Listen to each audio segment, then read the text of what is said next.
Hello guys, welcome to my channel. My name is Arjun S Pawar guys.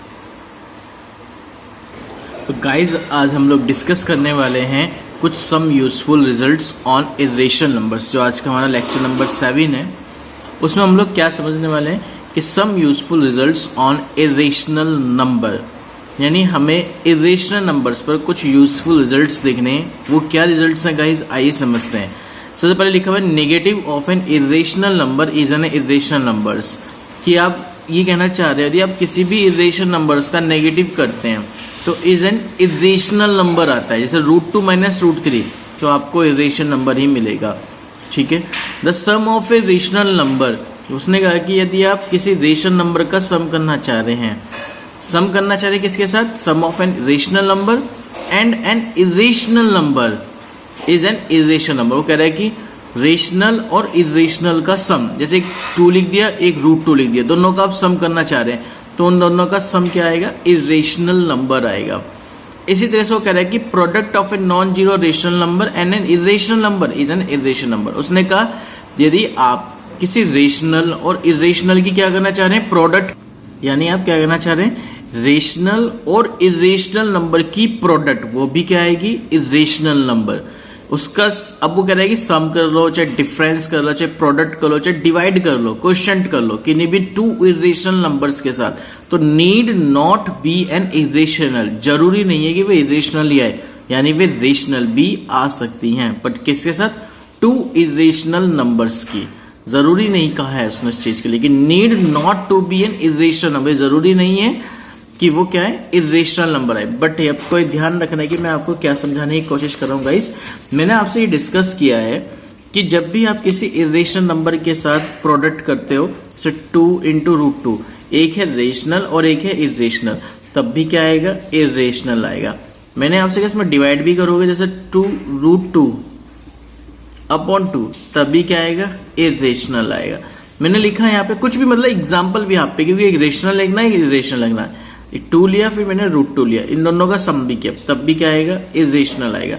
2 - √2 किया मैंने, तब भी क्या आएगा, इरेशनल आएगा। तो ये मैं बात आपको समझाना चाह रही हूँ, जब भी एक रेशनल हो और एक इरेशनल हो तो हमेशा ध्यान रखेंगे इस चीज को लेकर कि उनका रेशनल और इरेशनल का sum, difference, product and quotient need not be an irrational number. जरूरी नहीं है कि वो इरेशनल आए, बट फिलहाल अभी आप क्या समझ के चल रहे हैं कि वे क्या आएंगे, इरेशनल होंगे।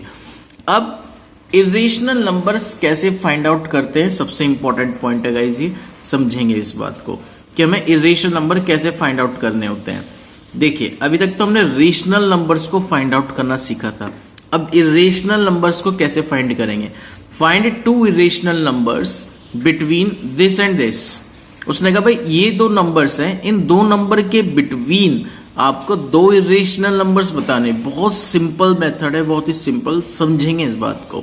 0.12 एंड 0.13 लिखा हुआ है, तो आपने इसमें a की वैल्यू कॉल कर दी 0.12 एंड b की कॉल कर दी 0.13। इसमें a और b किसी को भी लेट कर सकते हैं, डोंट वरी।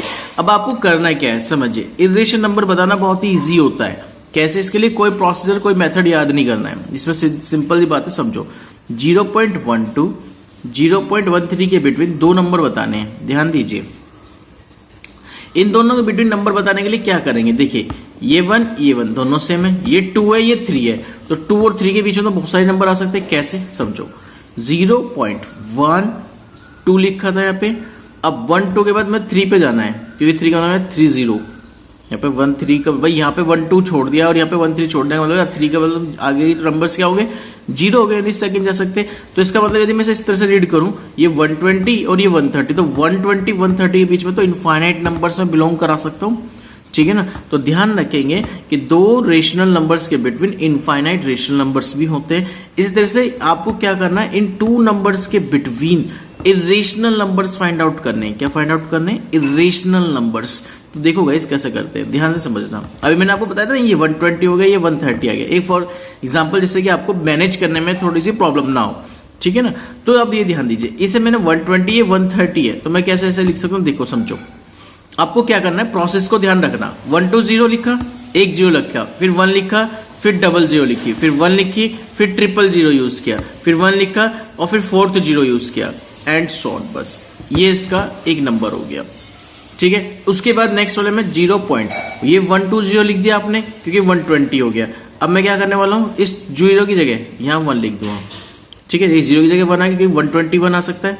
1 आया, फिर एक 0 लिखा, फिर 1 लिखा, फिर डबल 0 लिखा, फिर 1 लिखा, फिर ट्रिपल 0 लिखा, फिर 1 लिखा, फिर फोर्थ 0 लिखा, बस एंड सो ऑन।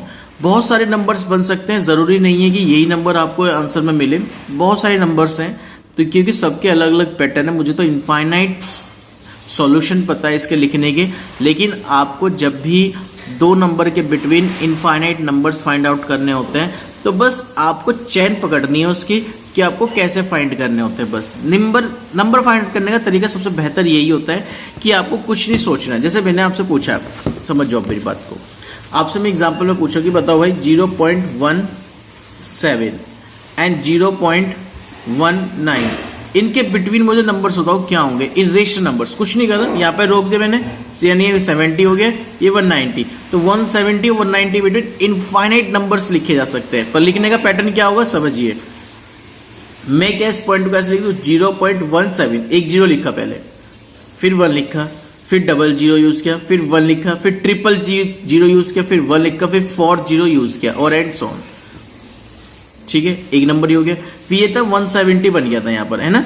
अब इसमें क्या लिख लो, 171, फिर 0 लिख लीजिए, फिर 1 लिखिए, फिर डबल 0 लिखिए, फिर 1 लिखिए, फिर ट्रिपल 0 लिखिए, फिर 1 लिखिए, फिर 4 0 लिखिए एंड सो ऑन। आगे बस में तो ये 2 नंबर्स मिल गया आपको, चाहे ये 2 डिजिट्स पे ना हो, आपके पास कितने डिजिट्स हो देखिए फिर से समझिए। सपोज दैट आपके पास 0.1321 एंड 0.1412 लिखा हुआ है, मुझे इन दोनों के बिटवीन इनफाइनाइट नंबर्स लिखने, तो कोई बात नहीं, यहां रुक गया मेरा नंबर, तो यहां पे 0 बढ़ाने शुरू कर दो, यानी ये 10 पे रुक गया है और ये है 20, कौन सा 14 का, ठीक है ना, पर ये 13 का, तो उसका मतलब इनके बीच में तो और भी इनफाइनाइट नंबर्स लिखे जा सकते हैं। बस कुछ नहीं करना है, उठाओ 0 बनाओ, पहले तो नीचे वाले पॉइंट में 0.1321 आ गया, 1 के साथ 0, फिर 1, फिर ट्रिपल 0, फिर सॉरी डबल 0, फिर 1, फिर ट्रिपल 0, फिर 1, फिर फोर्थ 0। आइए बस ना बेटा, इस तरह से फिर नेक्स्ट वाले में आपने यहाँ 0 लिखा था, अब 0 के बाद क्या आ सकता है 1, तो 0.1321 1 लिखते चले जाएंगे, 1 आ गया। अब इस 1 क्या क्या 0 लगाओ, फिर 1 लिखो, फिर डबल 0 लगाओ, फिर 1 लिखो, फिर ट्रिपल 0 लगाओ, फिर 1 लिखो, फिर 4 0 लगाओ, दैट्स ऑल।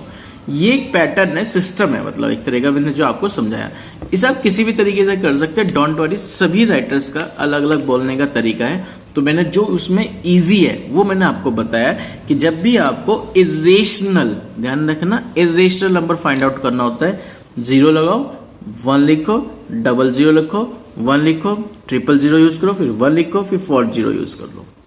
इस तरह से आप लिख सकते हैं नंबर्स को। ओके गाइस, आई होप आप मेरी बात को समझ गए होंगे। इसके बाद एंड सो ऑन लगा देना आप, तो ये क्लियर हो जाएगा इरेशनल नंबर्स को करने का पैटर्न। ओके गाइस, चलते नेक्स्ट एग्जांपल की तरफ। देखिए क्या कह रहा है नेक्स्ट एग्जांपल, और find N irrational number between the numbers 0.1 bar and 0.1101। अब वो कह रहा है 0.1 बार और 0.1101 के बिटवीन एक इरेशनल नंबर्स बताना, तो वो कोई सा भी हो सकता है। देखिए 0.1 बार का मीनिंग क्या है, 0.1 बार का मीनिंग है 0.111111 और 0.1110, यहीं पर आगे रुके 110। तो देखो 1111, ये 1101 है, ठीक है ना, ध्यान से समझना। 1101 से लेके 11 तक के बिटवीन बहुत सारे नंबर्स लिख सकते हो, इनफाइनाइट नंबर लिखे जा सकते हैं इरेशनल के। तो मैंने लिखा 1 के बाद क्या आता है 2 आता है, चलो 2 लिख लीजिए यहाँ पे। देखिए 1102 मैंने लिख रखा है यहाँ पे 1102, फिर एक 0 लिखी, ध्यान दीजिए, फिर 1 लिखा, फिर डबल 0 लिखी, फिर 1 लिखा, फिर ट्रिपल 0 लिखी, फिर 1 लिखा, फिर 4 0 लिखी एंड सो ऑन करके छोड़ दिया। तो इसका मतलब क्या होगा कि इन 2 नंबर के बिटवीन इरेशनल नंबर C होगा। फिर कह रहा हूं आपको, अलग अलग राइटर, अलग अलग टीचर्स अलग अलग पैटर्न से समझाने की कोशिश करता है इरेशनल को। मैंने आपको समझाने के लिए सिर्फ ये लॉजिक लगाया कि मैं इस लॉजिक से क्वेश्चन को डील करता हूं, क्योंकि बहुत सारे पैटर्न है भी डील करने के। ओके गाइस, तो चलते हैं हम नेक्स्ट एग्जांपल की तरफ। क्या कह रहा है, the value of pi is 22/7। उसने कहा यदि पाई की वैल्यू 22/7 है, क्या which is a rational number but pi is a irrational, justify. अब बहुत ही इंपॉर्टेंट बात बताई उसने मुझे। क्या कह रहा है कि भाई which is a rational number, मतलब ये जो है रेशनल नंबर्स है, लेकिन पाई कैसा होता है इरेशनल नंबर, इसको हमें जस्टिफाई करना है। यदि पाई की वैल्यू 22/7 है तो उस सिचुएशन पर कह रहा है कि वो रेशनल नंबर्स होगा, लेकिन पाई कैसा होता है, इरेशनल नंबर होता है। सो हमें जस्टिफाई करना है। आई होप अब आपको समझ में आ गया होगा क्वेश्चन कहना क्या चाह रहा है। क्वेश्चन की डिमांड में ये कहना चाह रहा है कि ये भाई 22/7 इज ए रेशनल नंबर। क्यों रेशनल? क्योंकि हम पी अपॉन क्यू के फॉर्म में लिख सकते हैं जहां Q does not equal to 0 होता है, एंड पी एंड क्यू के कैसे होते हैं, को प्राइम नंबर्स होते हैं। लेकिन pi has a value non terminating and a non repeating. समझ में आई बात? क्यों है समझाता हूं इस बात को। देखिए हमेशा ध्यान रखना, यदि सिंपल कहीं पाई लिखा हुआ मिल जाए आपको, ये बुक्स में भी है, ये बुक किस नॉलेज है, देखिए मैं आपको समझाता हूं। ये रूट लर्निंग का प्रोसेस है, ठीक है ना, ये रूट लर्निंग वाला प्रोसेस है। ऐसा क्यों है, इसका रीजन क्या है, एक सिंपल देखो आपको मैं बताता हूँ। जो मैंने एग्जांपल में दिया वही मैं आपको अब यहाँ समझाने वाला हूँ, एक्सप्लेन अच्छे से करूंगा। पर ये रूट लर्निंग वाला प्रोसेस है, थोड़ा सा बुक किस नॉलेज है इसे थोड़ी सी समझना। कहना क्या चाह रहा है, ये पाई है, ये जब भी पाई आपको कहीं मिलेगा, इस पाई को हमेशा आप इरेशनल नंबर कॉल करेंगे। पूछ लेता है एग्जामिनर कि पाई से क्या होता है, इरेशनल या रेशनल या बोथ, तो आप बोल देंगे पाई जो होता है इज इरेशनल होता है। लेकिन यदि पाई की वैल्यू आपको डिफाइन दे दी इसने 22/7, केवल यही वैल्यू आनी चाहिए, ध्यान रखना 22/7, तो इसे हम लोग तब रेशनल बोल सकते हैं, तब रेशनल बोल लेंगे। अदरवाइज पाई की वैल्यू कैसी होती है, इरेशनल। जो पाई होता है वो इरेशनल होता है, उसकी वैल्यू जब 22/7 गिवन होती है तब वो क्या होता है, रेशनल होता है। It's a very important point. शायद अब आपको अच्छे समझ में आ गया होगा पॉइंट कि एग्जामिनर ने कैसे पूछने वाला है क्वेश्चन और क्या ये डिजाइन किया गया था क्वेश्चंस में। ठीक है गाइस, आई होप ये पॉइंट बहुत अच्छे से आपको समझ में आया होगा। देखिए नेक्स्ट नंबर में भी आपसे क्या पूछ लिया है, क्या है कि find one rational number between two rational number 3/7 and 9/11। Simple सी बात है यार, इरेशनल नंबर आपने सीख ही लिए। अब 3/7 को पहले आपने डिवाइड किया, ये आ गया पूरा प्रोसीजर, ठीक है। इससे 9/11 को आपने डिवाइड कर लिया, वो प्रोसीजर में ये आ गया 0.81 बार, यानी रिपीट हो रहा होगा इसलिए बार लगा दिया, यहाँ पे रिपीट हो रहा होगा इसलिए इन पे सब पे बार आ गया। तो बस अब आप देखिए 0.81 है, ये 42 है, तो देखो 81 और 42 के बीच में तो इनफाइनाइट लिखा जा सकता है, लिख दो उठा गए यार। 0.42 फिर 0 फिर 1 फिर 00 फिर 000, फिर इस तरह से यूज कर लीजिए, सिंपल सी बात है। देखिए ये लिखा रखा मैंने यहाँ पर, ठीक है ना। तो अब आई होप अब आप समझ गए होंगे गाइस कि इरेशनल नंबर्स हम लोग कैसे फाइंड आउट करते हैं टू नंबर्स के बिटवीन। और उसमें आपने और अच्छी नॉलेज समझी क्या, कि यदि मैं किसी भी इरेशनल नंबर्स में सम करूं, डिफरेंस करूं, प्रोडक्ट करूं या क्वोशिएंट करूं, तो वो इरेशनल नंबर ही आते हैं, but need not be an irrational numbers. It's a very important line है, नीड नॉट बी एन, जरूरी नहीं है कि वो क्या है, इरेशनल नंबर्स आए। लेकिन ध्यान रखना रेशनल और इरेशनल का सम हमेशा इरेशनल होता है। रेशनल और इरेशनल की प्रोडक्ट क्या आती है, इरेशनल आती है।